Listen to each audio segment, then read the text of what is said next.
오늘 성경 말씀은 역대하 35장 23절로 25절까지입니다. 활 쏘는 자가 요시야 왕을 쏜지라. 왕이 그의 신하들에게 이르되 내가 중상을 입었으니 나를 도와 나가게 하라. 그 부하들이 그를 병거에서 내리게 하고 그의 버금 병거에 태워 예루살렘에 이른 후에 그가 죽으니 그의 조상들의 묘실에 장사되니라. 온 유다와 예루살렘 사람들이 요시야를 슬퍼하고 예레미야는 그를 위하여 애가를 지었으며 모든 노래하는 남자들과 여자들은 요시야를 슬피 노래하니 이스라엘의 규례가 되어 오늘까지 이르렀으며 그 가사는 애가 중에 기록되었더라. 성경은 하나님과 사람에 관한 책입니다. 성경에 등장하는 사람들의 정확한 숫자를 단정하기는 어렵습니다. 하지만 2,000명 내외의 이름이 언급되어 있다고 볼 수 있겠습니다.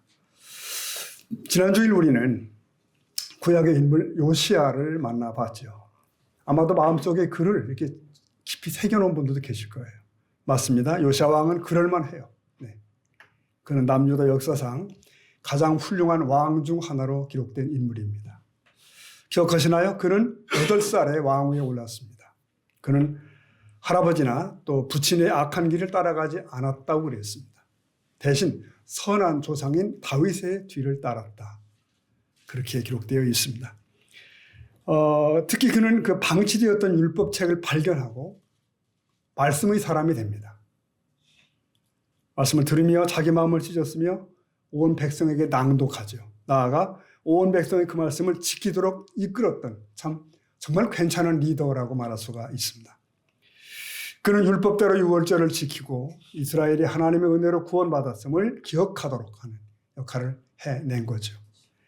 요시야의 개혁운동은 유다 나라를 말씀으로 다시 세우는 위대한 영적 부흥이었다라고 요약할 수가 있겠습니다.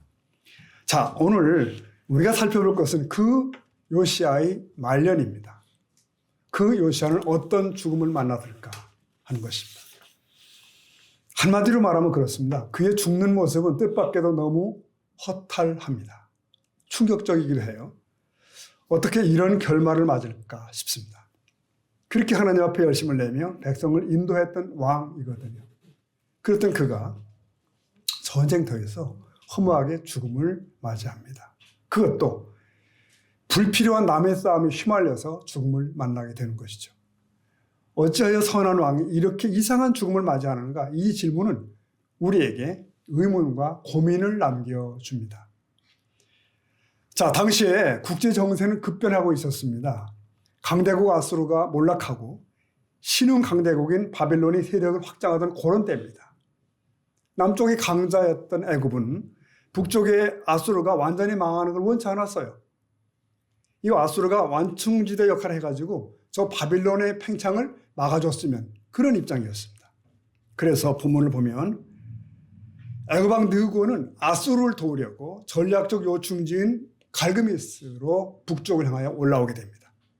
이 전투는 역사를 보면 BC 609년이라고 분석이 됩니다. 609년. 한편 이 중간에 낀 요시야 왕은 어떻게 했을까요? 그는 지금 유다 왕국의 회복을 눈앞에 보고 있었습니다. 요시야는 아수르의 약화를 틈타서 북쪽의 영토를 잃어버렸던 영토를 회복하려는 그런 정치적 야심도 있었습니다. 그런 그는 이 애국 군대가 유다 땅을 지나 아수르를 도우려 하는 것을 원치 않았어요. 막으려 했습니다. 이게 내 나라 유다를 위하는 길이라고 판단을 했던 거죠.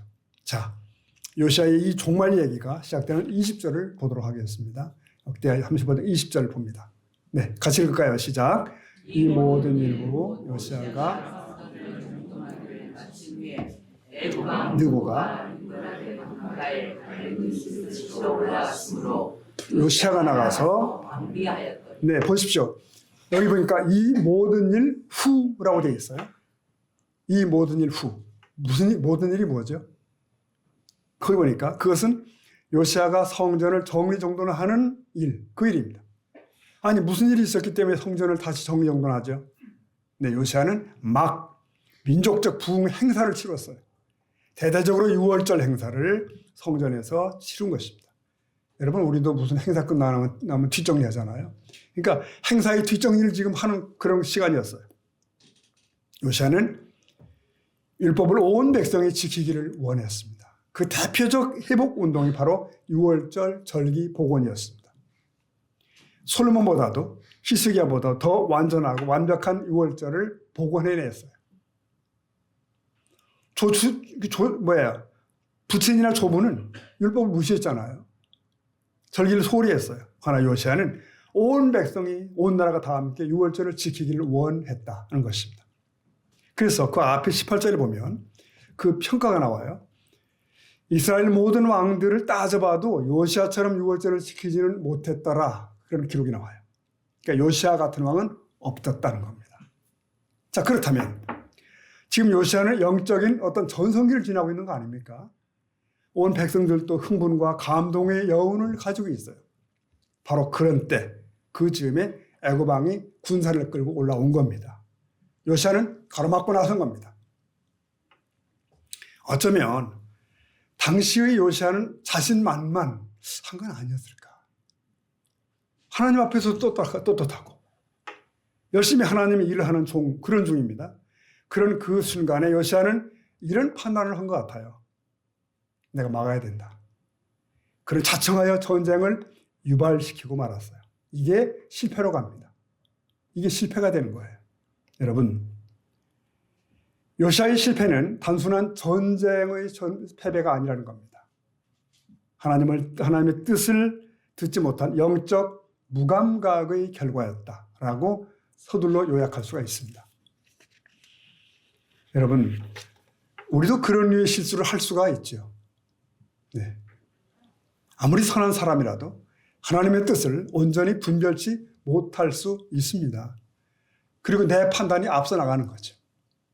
마음의 고삐를 풀어버릴 때 이럴 수 있습니다. 자만하여 행동할 때 비극적 결과가 초래되기도 합니다. 이건 중요한 교훈을 줍니다. 여러분, 처음의 열심보다 더 중요한 게 뭘까요? 한결같음입니다. 한결같음. 한번 따라 하실까요? 한결같음. 네. 나는 끝까지 한결같은가? 나는 마음의 고삐를 풀지 않는가? 자칫하면 그 순간을 마귀는 틈타죠. 우리 시족해 하죠. 그래서 우리 예수님은 마지막 저녁에 제자들에게 당부한 바 있잖아요. 마태복음 26장 41절이죠. 읽어볼까요? 시험에 들지 않게 기도하라. 이걸 바꿔 뒤집어 말하면 깨어 기도하지 않으면 시험에 든다. 그 얘기입니다. 네, 시험에 든다는 거예요. 깨어 있으라는 그 말씀은 그때나 지금이나 모든 그리스도인들에게 주어지는 지속적인 경고요. 그리고 명령입니다. 이건 우리가 항상 기도하며 말씀 앞에서 방심치 않아야 함을 가르칩니다. 자신을 지켜야 돼요. 자, 근데 여러분, 이 특이한 게 있습니다. 이 상황에서 듣게 된 애굽 왕 느고의 말, 이겁니다. 느고는 요시야에게 사신을 보냈어요. 사신. 그렇게 말합니다. 내가 오늘 그대를 치려는 것이 아니고 나의 대적과 싸우려는 것이오라고 밝힌 겁니다. 심지어 하나님께서 자신에게 속히 가라고 명하셨대요. 이게 사실인가? 자, 대하 35장 21절에 보니까요. 애굽 왕 느고가 유다 왕 요시야에게 사신을 보내어 이르되, 뭐라 그러나 읽어봅시다. 같이 시작. 유다 왕이여, 내가 그대와 내가 오늘 나와 더불어 하나님이 나에게 명령하사 속히 하라 하셨은즉 하나님이 나와 함께 계시니 그대는 하나님을 거스르지 말라. 그대를 멸하실까. 이게 주로 이제 애굽 왕 느고의 얘기잖아요. 그 애굽 왕이 요시야에게 한 말이 뭐예요? 내가 너와 싸울 필요가 없다는 거예요. 왜냐하면 내가 지금 올라가 바빌론과 싸우려 하는 데는 하나님이 명하셨다. 네가 믿는 그 하나님이 명하신 거야. 그러니 괜히 내 말을 어겨서 나와 싸우려 하지 말라. 요시야여, 네가 죽으려고 하지 말라. 하나님 말씀이니까 물러나. 이렇게 얘기를 한 겁니다. 네. 이 부분은 아주 특이하죠. 왜 애굽 왕의 입을 통해서 하나님이 말씀하시나? 근데 그 말씀이 요시야 왕에게 전해지고 있는 겁니다. 바로를 통해 하시는 하나님의 말씀이라고 성경은 기록하고 있어요. 그러나 이에 대해서 요시야는 받아들이지 않습니다. 대하 35장 22절 보니까 요시야가 몸을 돌이켜 떠나기를 싫어하고 오히려 변장하고 그와 싸우고자 해요. 자, 그 다음 읽어볼까요? 하나님의 입에서 나온 누구의 말을 듣지 아니하고 믿고 골짜기에 이르러 싸울 때 보세요. 아마도 요시야는 생각했을지도 몰라요. 생각했을 것 같아요. 이 전쟁이 하나님의 명에 의한 것일까? 그래서 지금 바로가 북쪽으로 올라가고 있는 걸까? 그렇다면 왜 하나님이 요시야 나에게는 말씀하지 않으셨을까? 가로 열고 이건 말도 안 돼. 가로 닫고. 그러니까 요시야한테 얘야 누구가 올라갈 텐데 그와는 싸우지 마라. 이렇게 한마디만 하셨으면 되는 거 아닐까? 여러분 더구나 요시야 시대 때는요. 그때 여선지자 훌다도 있었고 예레미야 선지자도 있고 요시야 자신도 온 백성과 함께 유월절을 지키고 뭐 열심히 내고 있는 거예요. 그 따끈따끈하죠. 그런데 왜 하나님은 요시야한테는 전쟁에 관한 얘기를 한마디도 안 하신 것일까? 그리고 이방인 느고에게만 전쟁에 관한 소스를 정보를 주신 걸까? 여러분 그러니까 요시야로서는 바로 느고의 받아들이기가 불편한 거예요. 받아들이기가. 이건 아니야 라고 생각했을 수도 있습니다. 그리고 요시야는 자기 계산합니다. 자기 계산이 있어요. 아수르를 편들어가는 애국군을 가로막아야 된다. 느고는 분명히 말했습니다. 자신을 막는 건 하나님을 거스르는 것이야. 그러나 요시야는 결국 느고의 군대와 격돌합니다. 그가 얼마나 이 싸움이 열심인지 변장하고서라도 전쟁터에 뛰어들었어요. 근데 보십시오. 이게 우연입니까? 필연입니까? 화살이 요시야를 찾아온 겁니다. 그는 중상을 입게 돼요.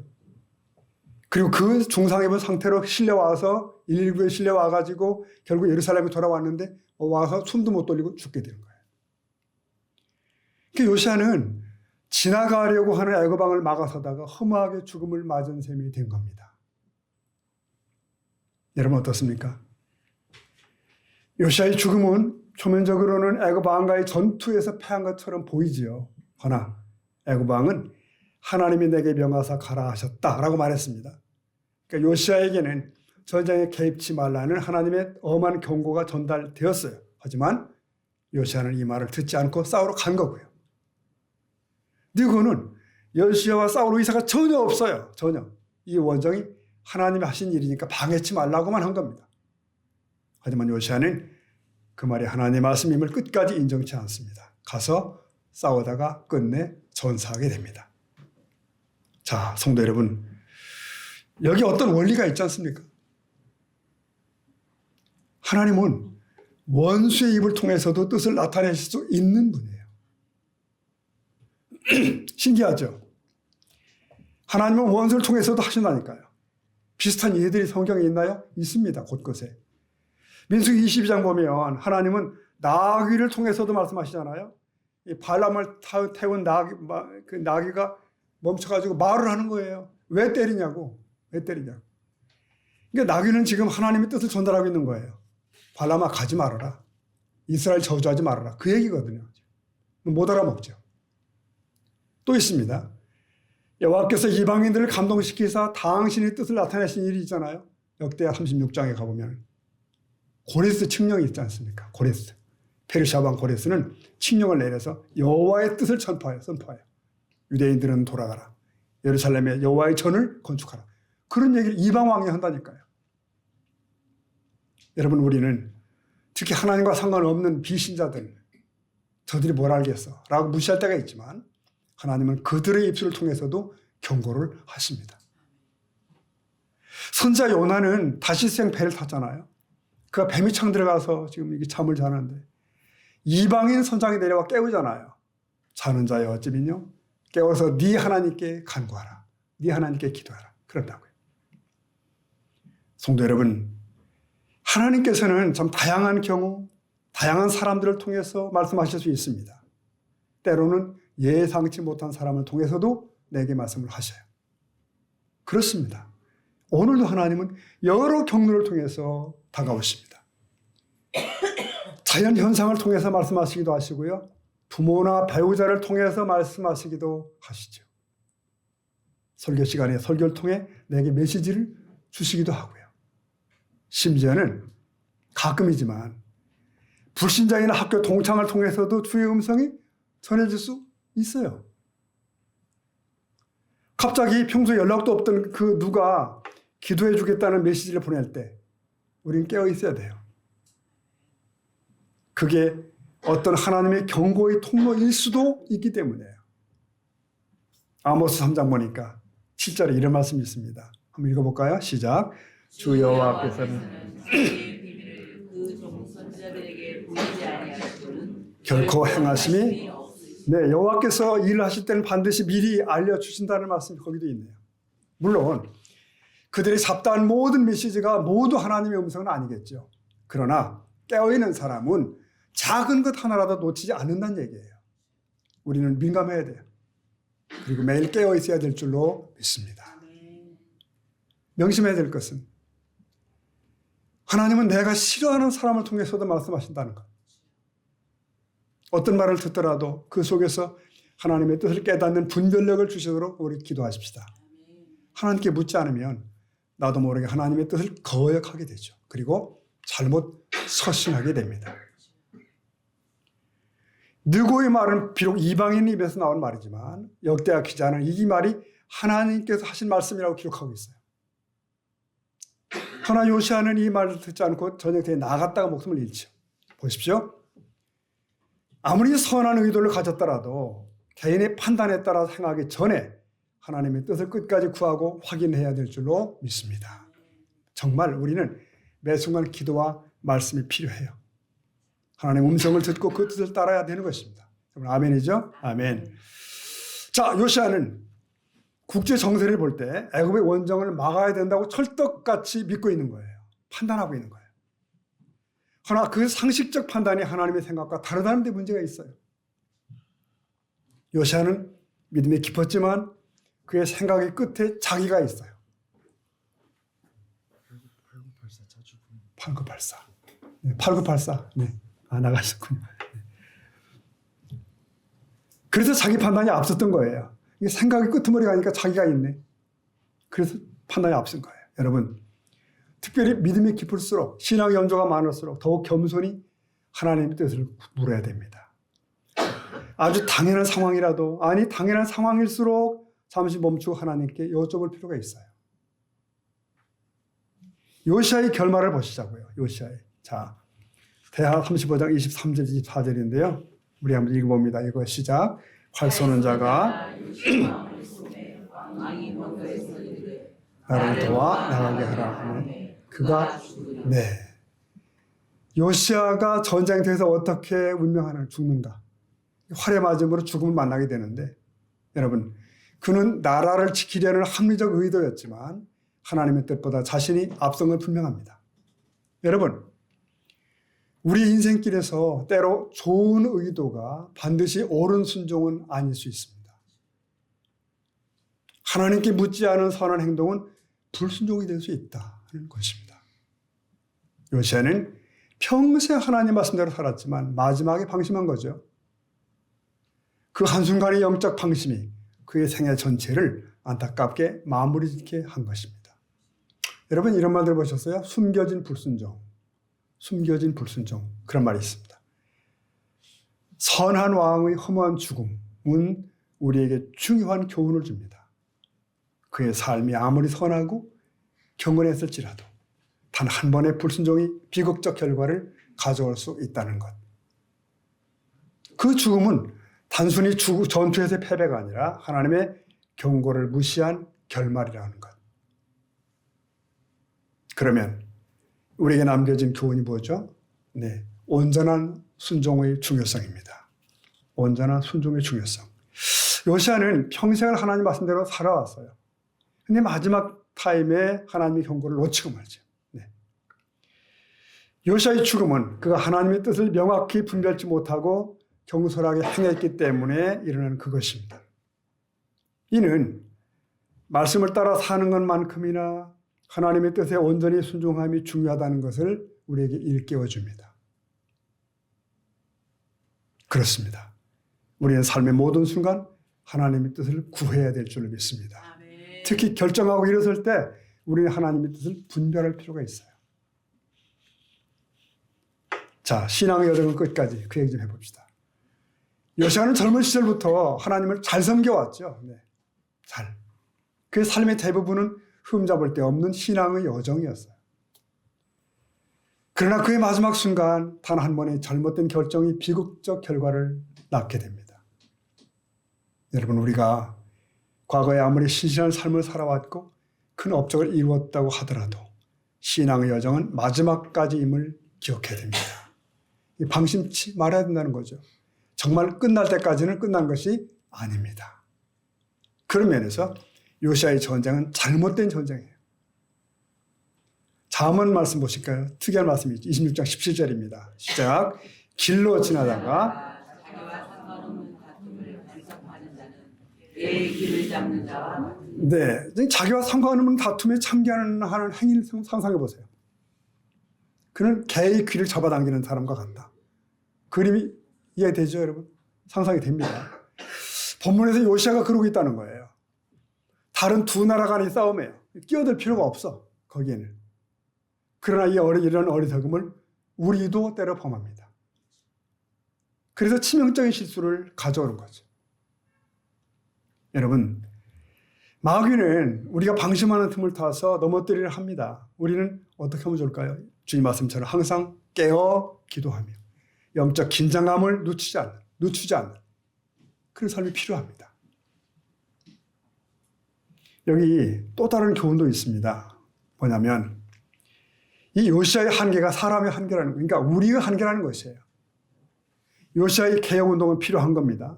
그러면서 인간의 개혁은 한계가 있더라는 얘기예요. 그래서 오직 참된 소망은 예수 그리스도께만 있는 것입니다. 요시아 왕은 지금 대대적인 민족적 종교 개혁을 일으켰던 사람이에요. 그러나 그의 죽음 이후에 유다 나라는 또다시 본래의 내리막길을 걷고 결국 가던 길을 갑니다. 멸망입니다. 여러분, 이것은 무서운 깨달음을 줘요. 인간의 노력과 개혁만으로는 근본적인 구원을 이룰 수가 없다는 것이에요. 요시아는 메시아를 부분적으로 예표합니다. 그러니까 두 죽음이 비슷하다. 무슨 말이냐면 요시아는 자기의 의지로 전쟁터에 나갔다 죽죠. 그러나 예수님의 죽음은 달랐죠. 하나님의 뜻에 온전히 순종함으로 목숨을 내어주신 죽음에. 그래서 인류에게 참된 구원을 가져오죠. 여러분, 우리는 요시아의 열심을 본받되 우리의 구원이 인간 왕이 아닌 예수 그리스도의 대속에 있음을 분명히 기억할 필요가 있습니다. 그러니까 참된 구원과 영원한 소망은 오직 예수 그리스도에게서만 나온다는 거예요. 네, 보십시오. 요시아의 뜻밖의 죽음에도 하나님의 놀라운 섭리는 깃들어 있습니다. 요시아는 30년의 선정을 펼치다가 38세의 젊은 나이로 죽음을 맞이해요. 네, 우리 교우들 가운데 38세 있을까요? 젊은 부부 쪽이 있겠죠. 근데 그 얼마나 좋은 나이, 그 젊은 나이에 요시아는 세상을 떠납니다. 얼마나 아쉬운지 몰라요. 그 개인이나 유다 나라의 관점에서도 그의 죽음은 참 아쉽고도 큰 손해인 것 같아요. 온 나라가 슬퍼했어요. 사실 어떤 사람이 죽었을 때 에이, 잘 죽었어, 속 시원해, 그렇게 수근거린다면 어떻겠어요? 네. 그러나 모든 사람들이 그의 죽음을 아파하고 아쉬워한다면 그는 잘 사는 거죠. 네. 요시아가 죽은 당시는 어땠을까요? 35장 24절 보니까 온 유다와 예루살렘 사람들이 요시아를 슬퍼하고, 그 다음 25절 볼까요? 예레미야는 그를 위하여 애가를 지었으며 모든 노래하는 남자들과 여자들은 요시아를 슬피 네. 노래하니. 한마디로 온 백성이 온 나라가 슬퍼했다는 거예요.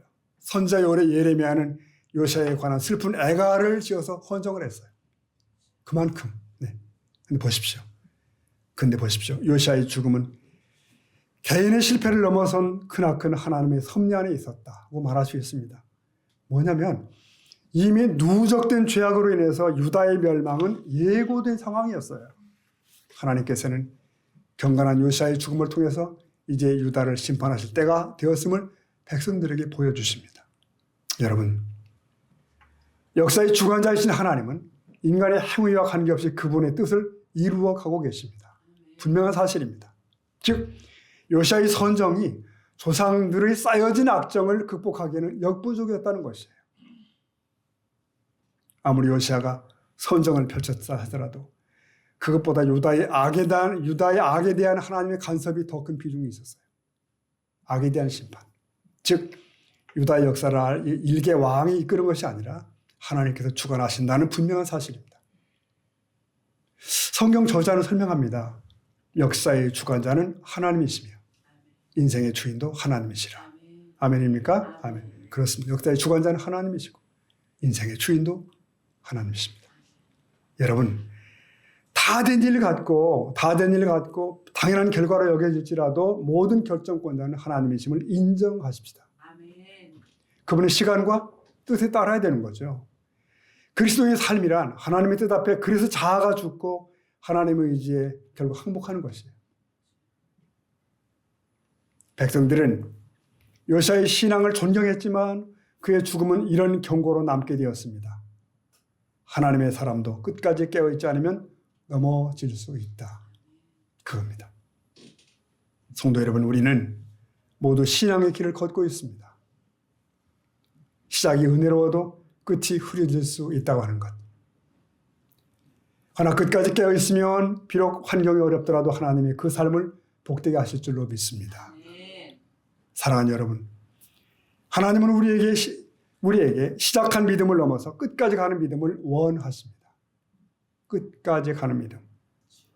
처음은 다 뜨겁지만 그 뜨거움을 지켜내는 일은 오직 겸손한 순종으로만 가능합니다. 오늘도 하나님은 우리에게 말씀하십니다. 내가 너와 함께하나 나의 뜻을 묻고 걸어라. 그렇습니다. 내가 너와 함께하지만 나의 뜻을 물으며 걸어라. 아멘입니까? 아멘.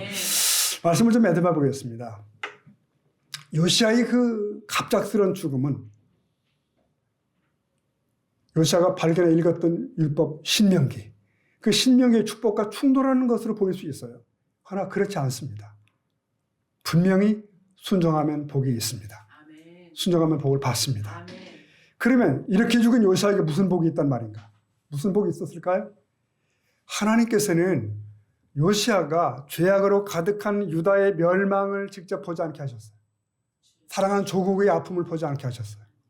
그리고 평안히 눈을 감게 하셨더라. 그러니까 요시아 때문에 심판이 그만큼 미루어진 것입니다. 사실은 유보된 거예요. 백성들은 그것을 알아요, 몰라요? 몰랐습니다. 여러분, 소용돌이 속에서도 하나님의 사랑과 은혜는 존재합니다. 사랑은 흐릅니다. 그렇습니다. 요시아 왕의 죽음은 선한 왕의 비참한 책으로 보일 수 있습니다. 그러나 그 안에는 우리가 기억해야 할 중요한 교훈들이 알알이 담겨 있어요. 우리의 삶이 아무리 경건하고 열심을 다할지라도 온전한 순종이 아니라면 허무함으로 끝날 수 있다고 하는 것. 우리는 역사를 주관하시는 하나님의 깊고 오묘한 섭리를 믿으십시다. 네, 믿으셔야 돼요. 그리고 모든 일에 하나님의 뜻을 구해야 돼요. 조바심 칠 거 없습니다. 내 눈으로 모든 미래를 예단하지도 마십시다. 낙심하지도 말고 자만하지도 마십시다. 그리고 요시아의 죽음을 애통해했던 예레미야처럼 우리도 애통해하십시다. 하나님을 무시하고 멸망으로 치닫는 세상을 바라보며 슬픔을 느껴야 돼요. 그럴수록 우리는 더욱 주님의 말씀에 더 귀를 기울여야 되는 것입니다. 오늘 이 요시아에 관한 말씀을 통해서 우리의 삶이 주님의 뜻에 더 온전히 다가서는 복된 시간이 되기를 축복합니다. 아멘. 우리 기도하시겠습니다.